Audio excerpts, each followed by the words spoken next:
আজকে আমরা শিখব বিজনেস ম্যাথের মোস্ট ইম্পর্ট্যান্ট একটা চ্যাপ্টার মেট্রিক্স। এই মেট্রিক্স জিনিসটা কি? মেট্রিক্স হচ্ছে কিছু উপাদানের সুসংগঠিত একটা রূপ। কিছু এক্সাম্পল দিলে আপনাদের কাছে ব্যাপারটা আরও ক্লিয়ার হয়ে যাবে। এখানে যদি আপনারা খেয়াল করে দেখেন, কিছু বিল্ডিংয়ের স্ট্রাকচার আপনারা দেখতে পাচ্ছেন।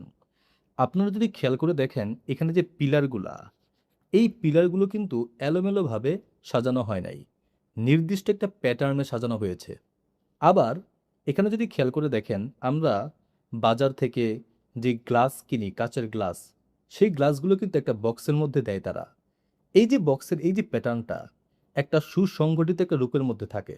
আবার যদি ধরেন, এই যে কবুতরের খাঁচা, কবুতরের এই যে ঘরগুলা, এগুলো কিন্তু এলোমেলো রাখা না, সুন্দর একটা প্যাটার্নে সাজানো থাকে। এখানে আমরা উপাদান হিসেবে নিয়েছি এই যে পিলারগুলা, আমরা এখানে উপাদান হিসেবে নিয়েছি গ্লাসগুলা, এখানে উপাদান হিসেবে নিয়েছি কবুতরগুলা। এই যে উপাদানগুলো, এগুলোকে সুন্দরভাবে সাজানোই হচ্ছে মেট্রিক্স।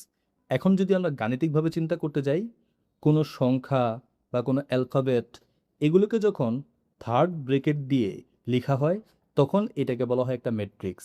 এবং এই যে থার্ড ব্রেকেটের ভেতরে আপনারা খেয়াল করে দেখবেন, 1 2 3 4 ABCDEF, এগুলো হচ্ছে এই মেট্রিক্সের উপাদান। এই যে উপাদানগুলা, এগুলোর গাণিতিক নাম হচ্ছে এন্ট্রি, যার বাংলা হচ্ছে ভুক্তি। এন্ট্রি বা ভুক্তি নামেই আমরা এগুলোকে চিনব। এখন গুরুত্বপূর্ণ দুটো শব্দ আপনাদেরকে জানতে হবে এই মেট্রিক্সের অঙ্ক করতে গেলে। একটা শব্দ হচ্ছে সারি, আরেকটা শব্দ হচ্ছে কলাম। এই যে ভূমির সমান্তরাল, এটাকে বলা হয় সারি, এবং উপর থেকে নিচে এই যে লম্বালম্বি, এটাকে বলা হয় কলাম। মেট্রিক্সের অঙ্ক করতে গেলে এই সারি এবং কলাম, এই দুটো জিনিস খুবই গুরুত্বপূর্ণ। এখন আরও একটা জিনিস আপনাদেরকে জানতে হবে, মেট্রিক্সের অঙ্ক করতে গেলে আমাদের যত মেট্রিক্স থাকবে, সবগুলা সাধারণত দুইটা শেপে থাকে, হয়তো বর্গাকার শেপ অথবা আয়তকার শেপ। যদি সারি এবং কলাম এইগুলা সমান হয়, এই যে মেট্রিক্সটা, এখানে 1 2, দুইটা সারি এবং দুইটা কলাম, যদি সারি এবং কলামের সংখ্যা সমান হয়, তাহলে এটা হচ্ছে বর্গাকার মেট্রিক্স। কিন্তু এখানে যদি খেয়াল করে দেখেন, 1 2, দুইটা সারি, কিন্তু 1 2 3টা কলাম, যদি সারি এবং কলামের সংখ্যা সমান না হয়, তাহলে এটা হচ্ছে আয়তকার মেট্রিক্স। এই যে প্রাথমিক কথাবার্তাগুলা, এই জিনিসগুলো মাথায় রাখেন, আপনার মেট্রিক্সের অঙ্ক করতে গেলে এই প্রত্যেকটা কথা কাজে দিবে। এখন আমরা যে টপিকটা নিয়ে আলোচনা করব, এটা হচ্ছে মেট্রিক্স অর্ডার। মেট্রিক্স অর্ডার জিনিসটা আবার কি? ধরি এটা হচ্ছে একটা এক্স মেট্রিক্স, মেট্রিক্সটার নাম হচ্ছে এক্স, এবং এই মেট্রিক্সে দুইটা সারি আছে এবং দুইটা কলাম আছে। সুতরাং এই মেট্রিক্সের অর্ডার হচ্ছে 2/2। আবার এই মেট্রিক্সটা আমরা ধরি ওয়াই মেট্রিক্স। এই মেট্রিক্সে দুইটা সারি আছে এবং 3টা কলাম আছে। সুতরাং এই মেট্রিক্সের অর্ডার হচ্ছে 2/3। শুরুতে কয়টা সারি আছে সেটা আসবে, এবং পরবর্তী যেটা হচ্ছে কয়টা কলাম, ওই জিনিসটা বসবে। এবং একটা জিনিস হয়তো আপনারা খেয়াল করেছেন, 2 × 2 আমরা কিন্তু এটা বলি নাই, আপনাদেরকে বলতে হবে 2/2। এই গুণ চিহ্নকে আমরা মেট্রিক্স অধ্যায় করতে এসে বলবো 2/2। আশা করি মেট্রিক্স অর্ডার জিনিসটা কি আপনাদের কাছে ক্লিয়ার। এখন আমরা চলে যাব মেট্রিক্সের অঙ্ক শিখতে। মেট্রিক্সের অঙ্ক করতে গিয়ে প্রথমেই আমরা যেটা শিখব, ওইটা হচ্ছে মেট্রিক্সের যোগ এবং বিয়োগ। মেট্রিক্সের যোগ বিয়োগ করার ক্ষেত্রে মেট্রিক্স অর্ডারটা খুবই গুরুত্বপূর্ণ। এখন এইটা হচ্ছে আমাদের এ মেট্রিক্স এবং এটা হচ্ছে বি মেট্রিক্স। মেট্রিক্সে মূলত পজিশনের সাথে পজিশনের যোগ হয়। এই যে পজিশনের সাথে পজিশনের যোগ, এটার জন্য মেট্রিক্স অর্ডারটা খুবই গুরুত্বপূর্ণ। আমরা যদি এই মেট্রিক্সের দিকে তাকাই, এই মেট্রিক্সের দুইটা সারি এবং দুইটা কলাম রয়েছে। সুতরাং এই মেট্রিক্সের অর্ডার হচ্ছে 2/2। এবং এই যে আমার বি মেট্রিক্সটা, এখানেও দুইটা সারি এবং দুইটা কলাম রয়েছে। সুতরাং এই মেট্রিক্সের অর্ডারও হচ্ছে 2/2। দেখেন, এটার অর্ডারের সাথে এটার অর্ডারটা মিলে গেল। যদি অর্ডারটা মিলে যায়, তাহলে মেট্রিক্সের যোগ বিয়োগ করা যাবে। এখন যোগ বিয়োগটা কিভাবে করব, চলুন দেখা যাক। মেট্রিক্সের যোগ বিয়োগটা হয় মূলত পজিশনের সাথে পজিশনের। যেমন প্রথম সারির প্রথম কলাম, এই যে 5, এইটার সাথে আমার এই ম্যাট্রিক্সটার প্রথম সারির প্রথম কলাম এই 7-এর যোগ হবে। সুতরাং আমরা যদি এটা যোগ করতে চাই, আমরা লিখব 5 যোগ 7। আমরা এরকম 5 যোগ 7 না লিখে আমরা সরাসরি কিন্তু এটা 12 লিখে দিতে পারি। আশা করি এটা আপনারা বুঝবেন। আমরা 5 যোগ 7ও লিখতে পারি, আবার সরাসরি 12ও লিখতে পারি। এরপরে দেখেন, এই যে প্রথম সারির দ্বিতীয় কলাম, এই যে 2, এইটার সাথে এই ম্যাট্রিক্সটার প্রথম সারির দ্বিতীয় কলাম এইটার পজিশন মিলে যায়। সুতরাং এইটার সাথে এটা যোগ করতে হবে, 2-এর সাথে 0 যোগ করলে পাওয়া যায় 2। এরপরে আমরা আসি, আমাদের এই যে এই জিনিসটা আমাদের দ্বিতীয় সারির দ্বিতীয় কলাম এইটার সাথে মিলে যায়, এই যে দ্বিতীয় সারির দ্বিতীয় কলাম 6-এর সাথে 8-এর পজিশন মিলে যায়। এই -6 যোগ 8 যদি আমরা করি তাহলে হয় 2। এরপরে আমাদের সর্বশেষ থাকে এইটার পজিশনের সাথে এইটার পজিশন মিলে যায়। এই 3 প্লাস -5 মানে হচ্ছে -2 হয়ে গেল আমাদের ম্যাট্রিক্সের যোগ। ম্যাট্রিক্সের যোগ বিয়োগটা হয় পজিশনের সাথে পজিশনের। এই জন্য জরুরি হচ্ছে ম্যাট্রিক্সের অর্ডারটা সেম থাকা। এখন আপনাদেরকে আরেকটা জিনিস দেখাই। এটা একটা ম্যাট্রিক্স, এটা একটা ম্যাট্রিক্স। এই ম্যাট্রিক্সের 2টা সারি এবং 3টা কলাম, তার মানে এটার অর্ডার হচ্ছে 2/3। এবং আমরা এই ম্যাট্রিক্সের সাথে যোগ করার চেষ্টা করব। এই ম্যাট্রিক্সের অর্ডারটা তাহলে বের করা দরকার। এই ম্যাট্রিক্সে 3টা সারি এবং 2টা কলাম আছে, তার মানে এই ম্যাট্রিক্সের অর্ডার হচ্ছে 3/2। খেয়াল করে দেখেন, এই ম্যাট্রিক্সের অর্ডারের সাথে এই ম্যাট্রিক্সটার অর্ডার কিন্তু মিলছে না। যদি অর্ডার না মিলে তাহলে পজিশনের সাথে পজিশন মিলবে না। যেমন 5-এর সাথে 7-এর পজিশন মিলে কোনো সমস্যা নেই, 7-এর সাথে 0-এর পজিশন মিলে কোনো সমস্যা নাই। কিন্তু এই যে 2, ওর সাথে কিন্তু কারো কোনো পজিশন নাই। সুতরাং এক্ষেত্রে কিন্তু পজিশনের সাথে পজিশন মিলানো যাবে না। সুতরাং অর্ডার সাইজ যদি সেম না হয় তাহলে কিন্তু যোগ বিয়োগ হবে না। তার মানে এই ম্যাট্রিক্সের সাথে এই ম্যাট্রিক্সের যোগ করা সম্ভব না। এখন তাহলে আমরা দেখি, এইখানে আমরা এই ম্যাট্রিক্স থেকে এই ম্যাট্রিক্সটা বিয়োগ করব। তার আগে আমরা অর্ডার সাইজটা বের করি। এই ম্যাট্রিক্সের 2টা সারি এবং 3টা কলাম রয়েছে, তার মানে এটার অর্ডার হচ্ছে 2/3। এবং এই ম্যাট্রিক্সটারও 2টা সারি এবং 3টা কলাম রয়েছে, তার মানে এই ম্যাট্রিক্সের অর্ডার হচ্ছে 2/3। যেহেতু অর্ডার সাইজ দুইটারই মিলে গেছে, এখন কিন্তু চাইলে আমরা এই যে বিয়োগটা এক ম্যাট্রিক্স থেকে আরেক ম্যাট্রিক্স এর বিয়োগটা করতে পারি। একটু আগে আমরা যেমন যোগ করলাম, বিয়োগের ক্ষেত্রেও পজিশনটা গুরুত্বপূর্ণ। এই যে প্রথম সারির প্রথম কলাম, এই যে 5, এইটার সাথে এই ম্যাট্রিক্সের প্রথম সারির প্রথম কলাম এই যে 1, ওর পজিশনটা মিলে যায়, 5-এর সাথে 1-এর পজিশনটা মিলে যায়। সুতরাং আমরা যদি বিয়োগ করতে চাই, 5 বিয়োগ 1 মানে 4, আমরা সরাসরি বসাই দিলাম। আবার যদি আমরা দেখি, এই যে প্রথম সারির দ্বিতীয় কলাম, এই যে 7, ওর সাথে এই ম্যাট্রিক্সের প্রথম সারির দ্বিতীয় কলাম, ওর পজিশনটা মিলে যায়। সুতরাং 7 মাইনাস -2, এটা আমরা একটু ব্যাখ্যা করে লিখি। 7 -2, এই মাইনাসে মাইনাসে কি হয়ে যায়, প্লাস হয়ে যায়, মানে 7 + 2, তার মানে হচ্ছে 9। এভাবে আমরা ভেঙে ভেঙেও লিখতে পারি, অথবা আমরা যদি ম্যাথে ভালো থাকি তাহলে একবারেও লিখতে পারি। এরপরে যদি আমরা দেখি, আমাদের প্রথম সারির 3 নম্বর কলাম, এই যে 2, ওর সাথে মিলে যায় এই যে ওর পজিশন। সুতরাং 2 - 3, তার মানে -1। এইভাবে কিন্তু আমরা চাইলে এইটার সাথে এটারও বিয়োগ করে এখানে বসাইতে পারি এবং বিয়োগ ফলটাও বের করতে পারি। আশা করি ম্যাট্রিক্সের এই যে যোগ বিয়োগ, এটার যে প্রাথমিক ধারণা তা আপনাদের একদম ক্লিয়ার। আজকের ক্লাসে একদম শেষ পর্যায়ে আমরা চলে আসছি। তবে আজকের ক্লাসের সবচেয়ে গুরুত্বপূর্ণ একটা টপিক এখন আপনাদেরকে আমি শেখাবো। এখানে যদি খেয়াল করে দেখেন, আমাদেরকে বলছে 2a + 3b - c এটা ফলাফল বের করতে। এখানে a একটা ম্যাট্রিক্স দেওয়া আছে, b এবং c 3টা ম্যাট্রিক্স দেওয়া আছে, কিন্তু আমাদেরকে বলছে 2a এর সাথে 3b যোগ করতে এবং c মাইনাস করতে। এই অবস্থায় আমরা কি করব? একটা জিনিস মনে রাখবেন, যদি এরকম কোনো ম্যাট্রিক্সের সাথে কোনো সংখ্যা গুণ করা থাকে, তাহলে এই সংখ্যাটা এই ম্যাট্রিক্সের ভেতরের প্রত্যেকটা উপাদানের সাথে গুণ হবে। এই যে 2, এই 2 এই 4টা এন্ট্রির সাথেই গুণ করতে হবে।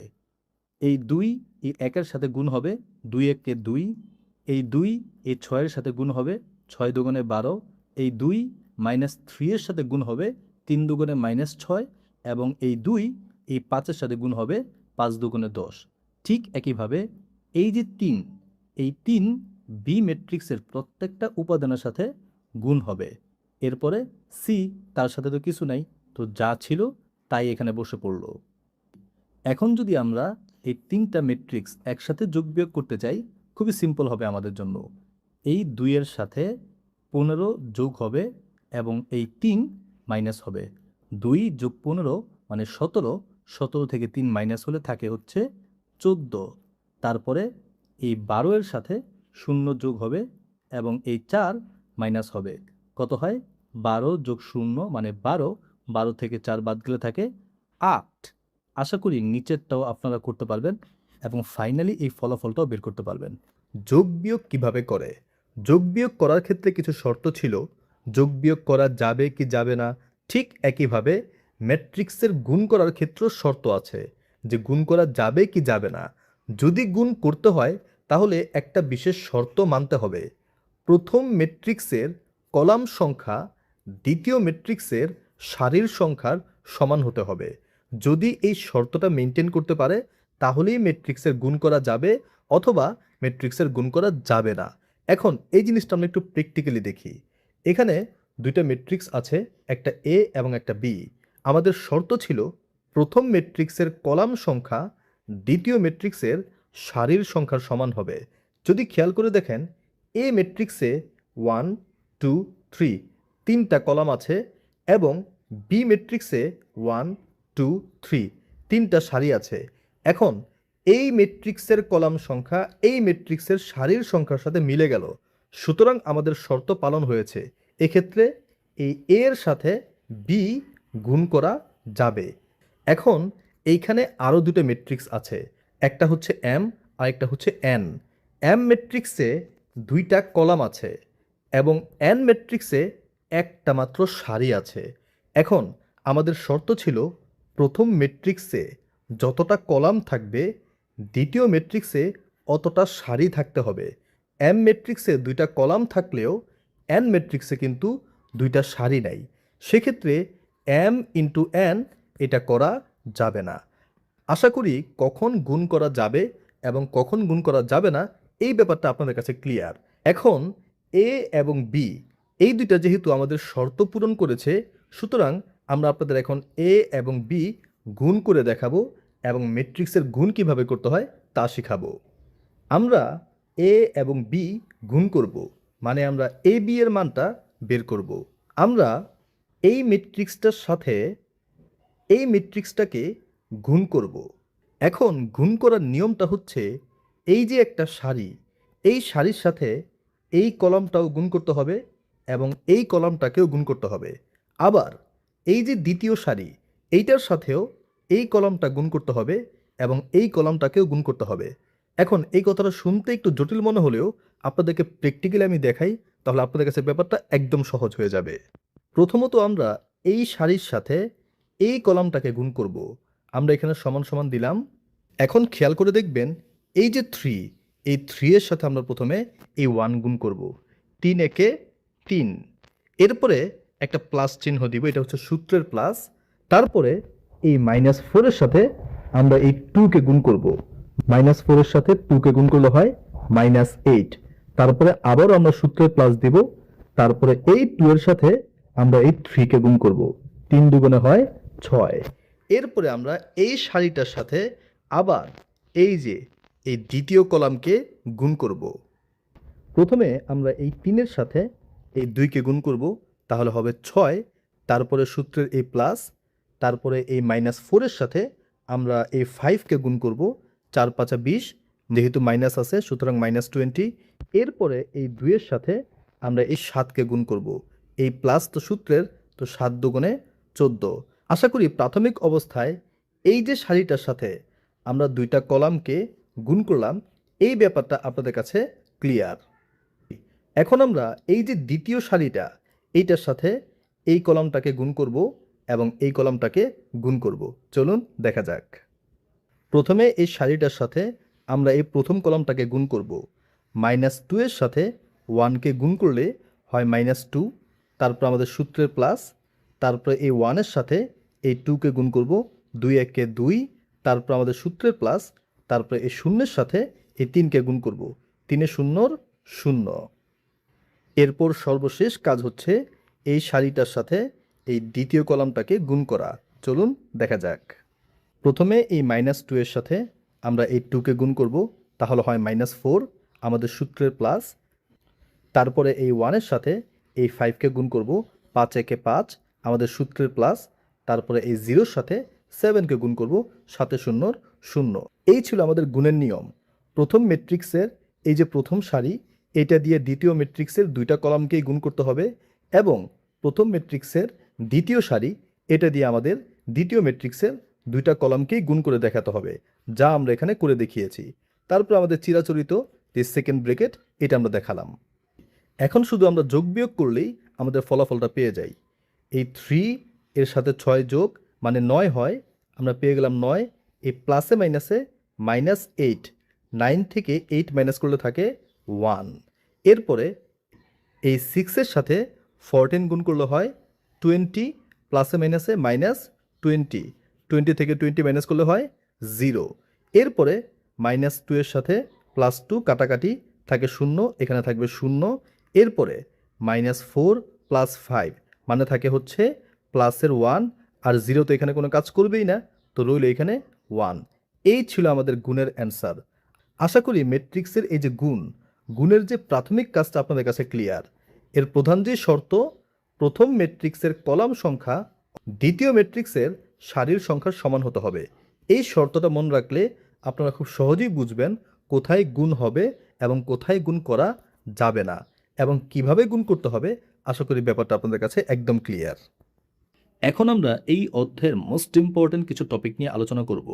প্রথমত একটা হোমওয়ার্ক আপনাদেরকে দিই। এখানে বলা হয়েছে AB ইন্টু সি সমান সমান A ইন্টু বিসি। এটিকে প্রমাণ করতে বলছে।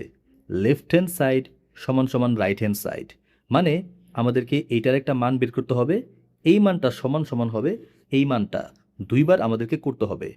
এখন প্রথমে আমাকে A এবং B গুণ করতে হবে। এখানে A ম্যাট্রিক্স আছে এবং বি ম্যাট্রিক্স আছে, এই দুইটাকে গুণ করতে হবে।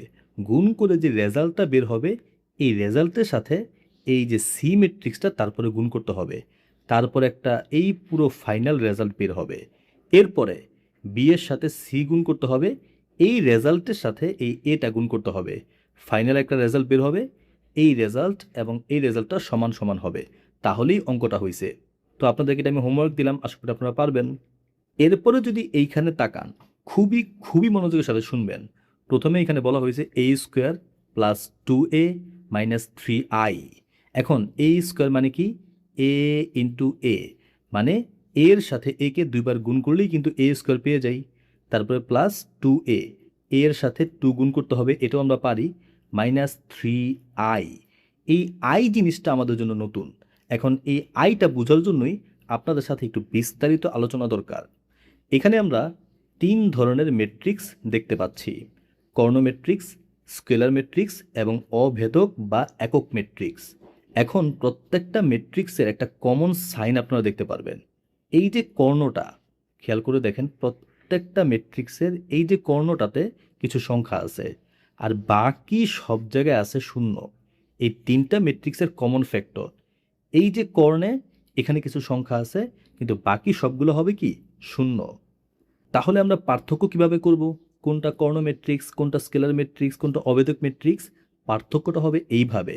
খেয়াল করে দেখবেন, এই কর্ণ ম্যাট্রিক্সে কর্ণের মধ্যে যে সংখ্যাগুলো আছে, প্রত্যেকটা সংখ্যা হচ্ছে আলাদা, ডিফারেন্ট। কর্ণ ম্যাট্রিক্সে এই কর্ণের মধ্যে যে সংখ্যাগুলো থাকবে সেগুলো থাকবে আলাদা। কিন্তু স্কেলার ম্যাট্রিক্স এবং অভেদক ম্যাট্রিক্স, তাদের দেখেন প্রত্যেকটা সংখ্যা হচ্ছে 1। এখন আপনি বলবেন, তাহলে স্কেলার ম্যাট্রিক্স কোনটা, অভেদক ম্যাট্রিক্স কোনটা? দুইটারই তো প্রত্যেকটা সংখ্যা 1। এইটা পার্থক্য করার উপায় হচ্ছে, অভেদক ম্যাট্রিক্সে দেখবেন প্রত্যেকটা সংখ্যা হবে 1। অলওয়েজ অভেদক ম্যাট্রিক্সের এই কর্ণের প্রত্যেকটা সংখ্যা হবে 1। কিন্তু স্কেলার ম্যাট্রিক্সে এটা 1 ছাড়া যে কোনো সংখ্যা হতে পারবে। এখানে 2 আছে, 2 এর জায়গায় প্রত্যেকটা সংখ্যা 3ও হইতে পারে, 4, 5 যে কোনো সংখ্যা হইতে পারে। কিন্তু অভেদক ম্যাট্রিক্সে প্রত্যেকটা সংখ্যা হবে 1। এখন এই অভেদক ম্যাট্রিক্সের ইংরেজি হচ্ছে আইডেন্টিটি ম্যাট্রিক্স। সুতরাং এই অভেদক ম্যাট্রিক্সই হচ্ছে আমাদের এই আই। সুতরাং এখন থেকে এটাকে সি ম্যাট্রিক্স না বলে আমরা আইডেন্টিটি ম্যাট্রিক্স বলবো। আশা করি ব্যাপারটা ক্লিয়ার। এখন এই যে আইডেন্টিটি ম্যাট্রিক্সটার আপনারা যদি অর্ডার সাইজ দেখেন, 3টা সারি এবং 3টা কলাম রয়েছে। সুতরাং এই আইডেন্টিটি ম্যাট্রিক্সটা হচ্ছে 3/3। এখন আমাদের পরীক্ষার জন্য সাধারণত 2 ধরনের আইডেন্টিটি ম্যাট্রিক্স দরকার হয়। একটা হচ্ছে 3/3, আর একটা হচ্ছে 2/2। যদি 2/2 আইডেন্টিটি ম্যাট্রিক্স হয় তাহলে কি হবে? 1 0 0 1। বাস হয়ে গেল 2/2 আইডেন্টিটি ম্যাট্রিক্স। এই যে দেখেন কর্ণটা, কর্ণের প্রত্যেকটা সংখ্যা হচ্ছে 1, বাকিগুলো শূন্য। আশা করি আপনারা 3/3 এবং 2/2 আইডেন্টিটি ম্যাট্রিক্সটা বের করতে পারবেন। এখন আমাদের যদি এখানে আই লাগে, এটা কি 3/3 হবে নাকি 2/2 হবে? এটা ডিপেন্ড করবে এখানে কোন ম্যাট্রিক্সটা দেওয়া আছে। এখানে এই যে এ ম্যাট্রিক্সটা দেওয়া আছে, আমাদের এই ম্যাট্রিক্সে যদি আমরা খেয়াল করি 2/2, সুতরাং আমাদের যে আইডেন্টিটি ম্যাট্রিক্স হবে এটা হবে 2/2। এখন আশা করি এই বাকি কার্যক্রম আপনারা করতে পারবেন। আমরা ক্লাসের একদম শেষ পর্যায়ে চলে আসছি, কিন্তু শেষ পর্যায়ে আপনাদের এমন একটা বেসিক কনসেপ্ট শেখাবো এই অধ্যায়ের, যেই জিনিসটা সামনে গেলে অনেক বেশি কাজে দিবে। সুতরাং মনোযোগ দিন খুব বেশি। একটু আগে আমরা এখানে দেখছি কর্ণ ম্যাট্রিক্স। এই যে কর্ণটা, প্রত্যেকটা সংখ্যা হবে আলাদা। এখন এই কর্ণটাকে বলা হয় মুখ্য কর্ণ এবং এই কর্ণটাকে বলা হয় গৌণ কর্ণ। কেন এটাকে মুখ্য কর্ণ বলা হয়, কেন এটাকে গৌণ কর্ণ বলা হয়, মনোযোগ দিবেন এখন। এটা হচ্ছে এ ম্যাট্রিক্স, যেটাকে বড় হাতের এই দিয়ে দেখানো হয়েছে। এ ম্যাট্রিক্সের এগুলো হচ্ছে উপাদান। প্রত্যেকটা উপাদান হচ্ছে ছোট হাতের এ। এখন ছোট হাতের এই শেষ না, এটার সাথে আরও কিছু কথা অ্যাড হবে। এই যে ম্যাট্রিক্স, ম্যাট্রিক্সে সারি এবং কলামকে প্রকাশ করা হয় আই জে দ্বারা। আই দিয়ে বোঝায় সারি এবং জে দিয়ে বোঝায় কলাম। আপনি যদি খেয়াল করে দেখেন, এই যে এই আইটেমটা প্রথম সারির প্রথম কলাম, সুতরাং এইটাকে আমরা বলবো ছোট হাতের এ 1/1। এরপরে আমাদের এই যে এই আইটেমটা দ্বিতীয় সারির দ্বিতীয় কলাম, এটাকে আমরা বলবো এ 2/2। এরপরে আমাদের এইটা তৃতীয় সারির তৃতীয় কলামে আছে, সুতরাং এটাকে আমরা বলবো এ 3/3। খেয়াল করে দেখেন এই যে মুখ্য কর্ণের প্রত্যেকটা আই যে সমান 1 1 2 2 3 3।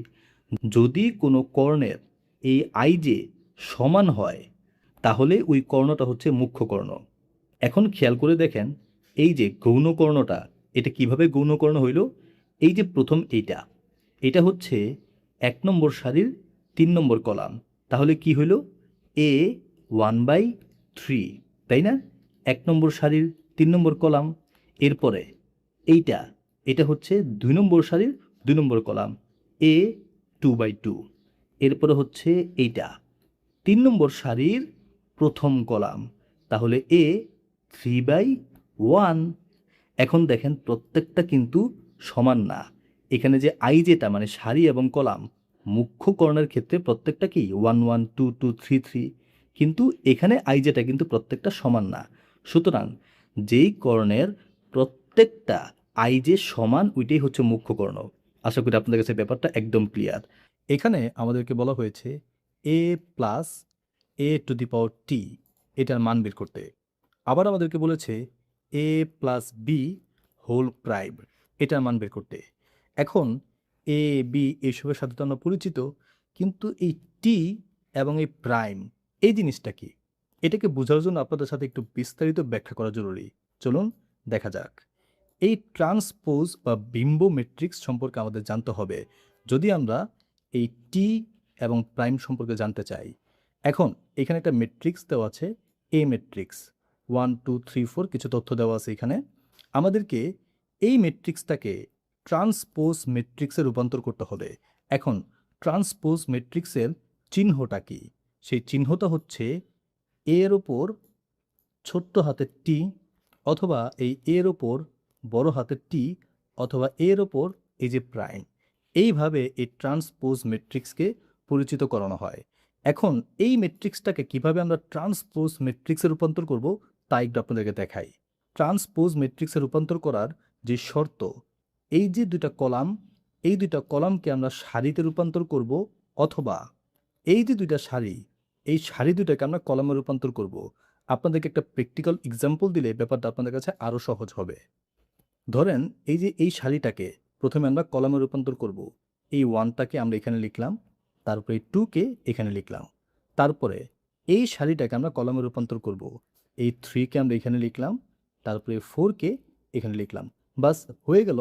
এই এ ম্যাট্রিক্সটা এখন থেকে হচ্ছে এ টু দি পাওয়ার টি, মানে একটা ট্রান্সপোজ ম্যাট্রিক্স।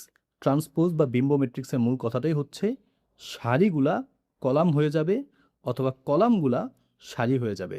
আশা করি ট্রান্সপোজ ম্যাট্রিক্সটা কি আপনাদের কাছে ক্লিয়ার। এখন আমাদেরকে যদি বলে এ প্লাস এ টু দি পাওয়ার টি, মানে আমাদের যে এ ম্যাট্রিক্সটা দেওয়া থাকবে সেটাকে প্রথমে ট্রান্সপোজ করতে হবে, তারপরে এর সাথে যোগ করতে হবে। আবার যদি আমাদেরকে বলে এ প্লাস বি হোল প্রাইম, তাহলে আগে এ প্লাস বি করতে হবে, তারপরে এটাকে ট্রান্সপোজ করে দিতে হবে। আশা করি এই জিনিসটা এখন আপনাদের কাছে একদম সহজ হয়ে গেছে। এই ট্রান্সপোজ ম্যাট্রিক্সের সাথে রিলেটেড আরও দুটো টপিক আছে। একটা হচ্ছে প্রতিসম, আরেকটা হচ্ছে বিপ্রতিসম। এখন এই দুটো জিনিস একদম প্র্যাকটিক্যাল এক্সাম্পলের মাধ্যমে আপনাদেরকে আমি বুঝাবো। প্রথমত এ একটা ম্যাট্রিক্স দেওয়া আছে, এটাকে আমরা ট্রান্সপোজ করব, তাহলে এ টু দি পাওয়ার টি। এখন ট্রান্সপোজ করার জন্য কি করতে হবে, এই যে সারিগুলা এইগুলোকে কলামে রূপান্তর করতে হবে, অথবা এই যে কলামগুলা এইগুলোকে সারিতে রূপান্তর করতে হবে। আমরা যদি এই সারিগুলোকে কলামে রূপান্তর করি, প্রথমে এই সারিটাকে টার্গেট করি, এই -2 চলে আসলো, এই 3 নিচে চলে আসলো, এই -1 নিচে চলে আসলো। তারপরে যদি আমরা দ্বিতীয় সারিটাকে টার্গেট করি, প্রথমে এই 3 এখানে চলে আসলো, তারপরে 4, তারপরে 6। এরপরে যদি আমরা তৃতীয় সারিটাকে টার্গেট করি, -1, 6, -5, হয়ে গেল আমাদের ট্রান্সপোজ। এখন যদি আপনারা খেয়াল করে দেখেন, এই যে ট্রান্সপোজ করা ম্যাট্রিক্সটা অরিজিনাল ম্যাট্রিক্সের চেহারার একদম হুবহু সেম, কোনো পার্থক্য নাই। -2, 3, -1, -2, 3, -1, বাকিগুলোও দেখবেন হুবহু সেম। ট্রান্সপোজ করার পরেও অরিজিনাল যে ম্যাট্রিক্সটার হুবহু সেম থাকে এই ট্রান্সপোজ ম্যাট্রিক্সটা, তাহলে এটাকে বলা হয় প্রতিসম। মানে এ সমান সমান যদি এ টু দি পাওয়ার টি, মানে সাধারণ যে ম্যাট্রিক্স এবং ট্রান্সপোজ করা ম্যাট্রিক্স, এই দুটো যদি সমান হয় তাহলে এটাকে বলে প্রতিসম। এখন আমরা আলোচনা করব বি প্রতিসম নিয়ে। প্রথমত এই বি মানে হচ্ছে উল্টো জিনিসকে বোঝায়, তাই না? যেমন আদব এর উল্টো হচ্ছে বেআদব। এই প্রতিসমর উল্টা হচ্ছে বি প্রতিসম। এখন উল্টোটা কিভাবে হবে একটু আপনাদেরকে বুঝাই। প্রথমত এটাকেও আমরা ট্রান্সপোজ করব। যদি ট্রান্সপোজ করতে হয় আমরা ট্রান্সপোজের চিহ্ন দিলাম। এখন আমরা এই কলামগুলোকে সারিতে রূপান্তর করব। প্রথম যে কলামটা 0, -3, -4, এরপরে দ্বিতীয় কলামটা 3, 0, -7, এরপরে তৃতীয় কলামটা 4, 7, 0। বাস হয়ে গেল আমাদের ট্রান্সপোজ। এখন ট্রান্সপোজ করার পরে ভেতরে দেখেন কিছু নেগেটিভ আইটেম রয়ে গেছে। এখন আমরা এইখানে একটা মাইনাস কমন নিব। মাইনাস কমন নেওয়ার পরে জিনিসটা কেমন হয় তা আপনাদেরকে দেখাই। আমরা এখানে একটা সমান সমান দিলাম। আমরা এই 0-র সাথে যদি মাইনাস কমন নিই, এটা 0ই থাকে। এই -3 এর সাথে যদি মাইনাস কমন নিই তাহলে শুধু 3 হয়ে যায়। এই -4 থেকে যদি মাইনাস কমন নেই শুধু 4 হয়ে যায়। এই 3 থেকে যদি মাইনাস আমরা কমন নিই তাহলে -3 হয়ে যায়। এরপরে এই 0 তো 0ই থাকবে এবং -7টা হয়ে যাবে শুধু 7। এরপরে এই 4 হয়ে যাবে -4, এই 7 হয়ে যাবে -7 এবং 0 তো 0ই থাকবে। এখন যদি খেয়াল করে দেখেন আপনারা, এই যে ম্যাট্রিক্সটা এবং এই ম্যাট্রিক্সের চেহারা কিন্তু মিলে গেছে। 0, 3, 4, -3, 0, 7, -3, 0, 7। বাস এই যে নেগেটিভ করার পরে মাইনাস কমন নেয়ার পরে যখন এই ট্রান্সপোজ ম্যাট্রিক্সটা এই অরিজিনাল ম্যাট্রিক্সের সমান হয়ে যায়, একই রকম দেখতে হয়, তখন এটা হচ্ছে বিপ্রতিসম। স্বাভাবিকভাবে কোনো একটা ম্যাট্রিক্সকে ট্রান্সপোজ করলে হুবহু যদি সেম হয়ে যায় তাহলে এটা প্রতিসম, আর বিপ্রতিসম হওয়ার জন্য শর্ত হচ্ছে ট্রান্সপোজ করার পরে আবার মাইনাস কমন নিতে হবে। তাহলে যদি চেহারা সেম হয়ে যায় তাহলে হবে বিপ্রতিসম। আশা করি প্রতিসম এবং বিপ্রতিসম এবং আমাদের যে ট্রান্সপোজ এই জিনিসটা আপনাদের কাছে একদম ক্লিয়ার। আজকের ক্লাসের সর্বশেষ যে টপিকগুলো নিয়ে আলোচনা করব তার মধ্যে প্রথমেই হচ্ছে শূন্য বা নাল ম্যাট্রিক্স। যেই ম্যাট্রিক্সের প্রত্যেকটা উপাদানে হচ্ছে শূন্য, ওই ম্যাট্রিক্সকে বলা হয় শূন্য বা নাল ম্যাট্রিক্স। এখন শূন্য ঘাতি ম্যাট্রিক্স আবার কি? এই ঘাত বলতে পাওয়ার বোঝায়। ধরেন এ একটা ম্যাট্রিক্স, এই ম্যাট্রিক্সটাকে যদি স্কোয়ার করা হয় মানে এ ইন্টু এ, তাহলে এর সবগুলো ফলাফল হয়ে যাবে শূন্য।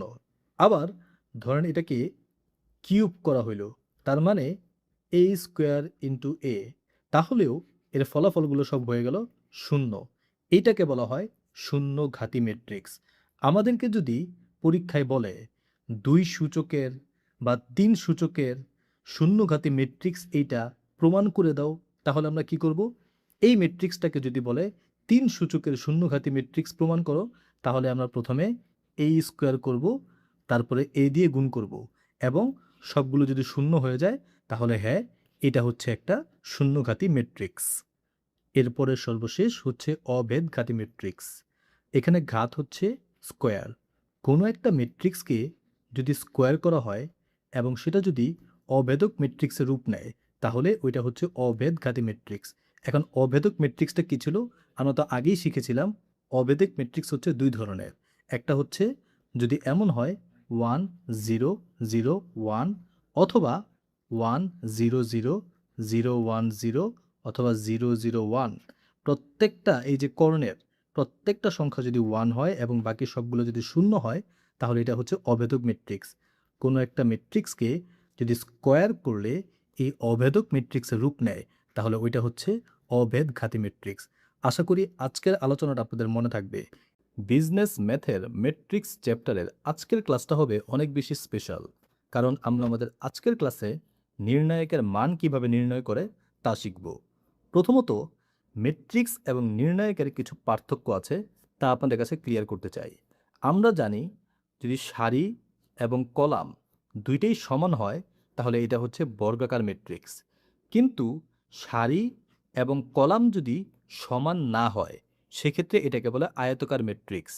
ম্যাট্রিক্সের ক্ষেত্রে বর্গাকার এবং আয়তকার দুই ধরনেরই হতে পারে, কিন্তু নির্ণায়কের ক্ষেত্রে কখনোই আয়তকার হওয়া যাবে না, অলওয়েজ এটা বর্গাকার হতে হবে।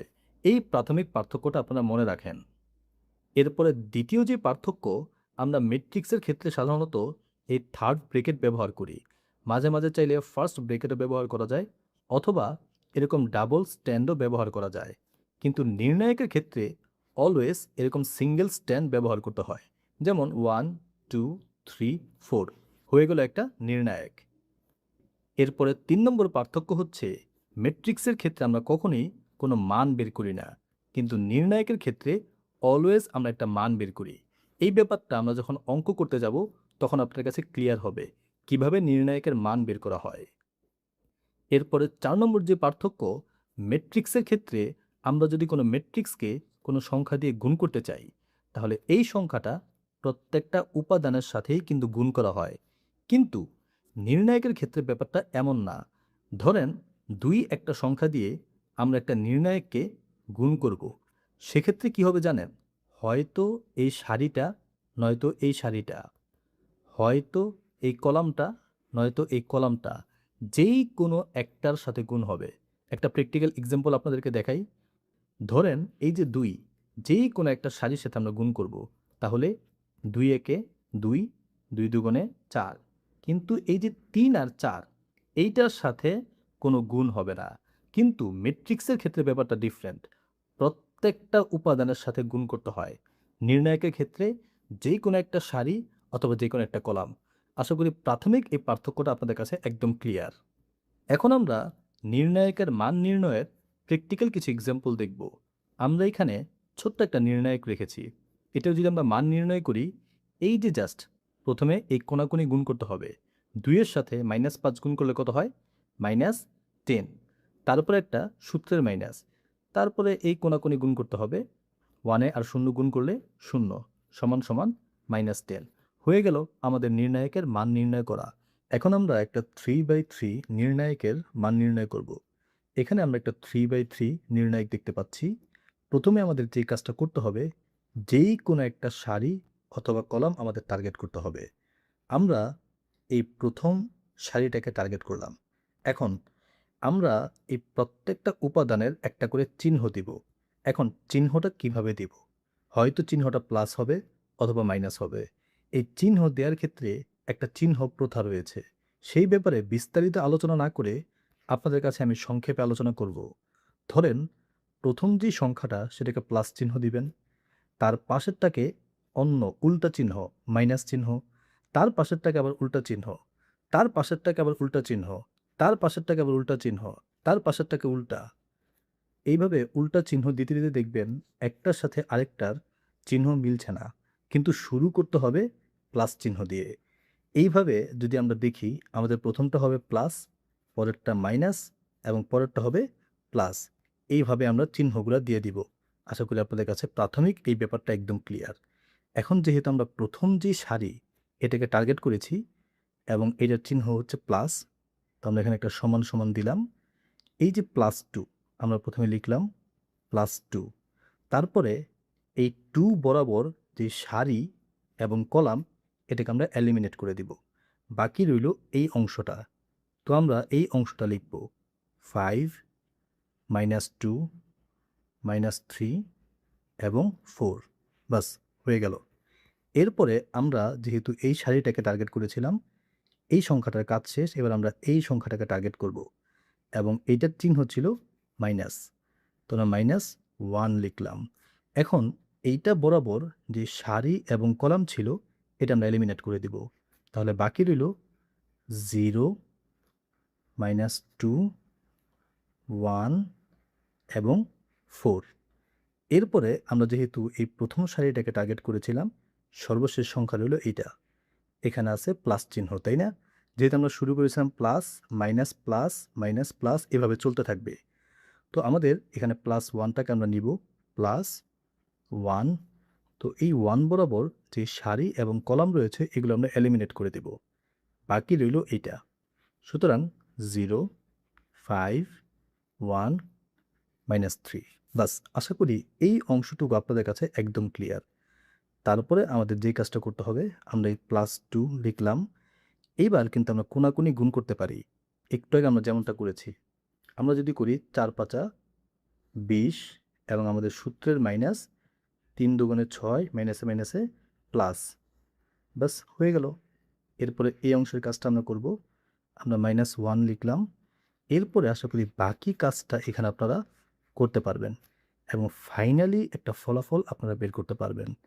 আপনারা এই ফাইনাল ফলাফলটা কত আসে তা কমেন্টে জানাবেন। এই ছিল আমাদের একটা 3/3 নির্ণায়কের মান নির্ণয় করা। এখানে আমরা একটা 2/2 নির্ণায়কের মান নির্ণয় করেছিলাম এবং এইখানে আমরা একটা 3/3 নির্ণায়কের মান নির্ণয় করলাম। আশা করি এই নির্ণায়কের মান কিভাবে নির্ণয় করে তা আপনাদের কাছে একদম ক্লিয়ার। আমরা আমাদের আজকের ক্লাসের সর্বশেষ যে টপিকটা নিয়ে আলোচনা করব সেটা হচ্ছে ক্রেমারের নিয়ম। আমরা একটু আগে নির্ণায়ক নিয়ে আলোচনা করেছিলাম।